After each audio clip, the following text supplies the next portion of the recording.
le constat est établi, les chefferies traditionnelles ont perdu de leur aura et de plus en plus, elles sont dévalorisées. C'est parce qu'ils sont corrompus, ils sont même plus des chefs. La politique est entrée dans le choix des chefs.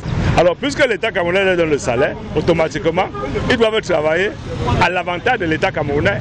Du coup, ces chefferies traditionnelles sont désormais sous l'influence des pouvoirs économiques, politiques et religieux. Toutes ces élites veulent affaiblir et tendent à affaiblir, n'est-ce pas, l'institution cheffale.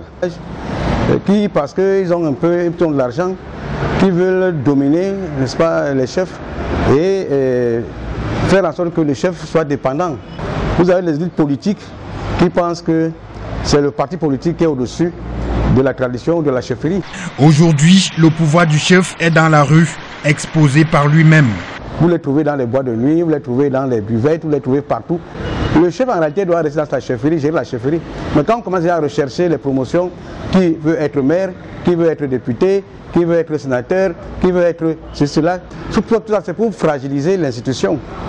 C'est pour dévaloriser l'institution. La toute-puissance de la chefferie traditionnelle est fragmentée. L'histoire de la colonisation africaine avait raison. Effectivement, les chefferies traditionnelles, pas seulement camerounaises et africaines, ont perdu de leur aura depuis la colonisation.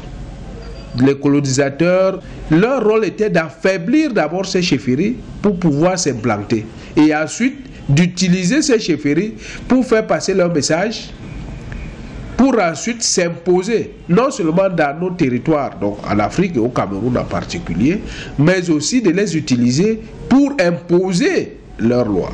Et à partir de cet instant, les chefferies traditionnelles ont périclité depuis cette colonisation. Certaines chefferies traditionnelles n'ont plus de force au point où celles-ci ne maîtrisent plus leurs sujets et populations.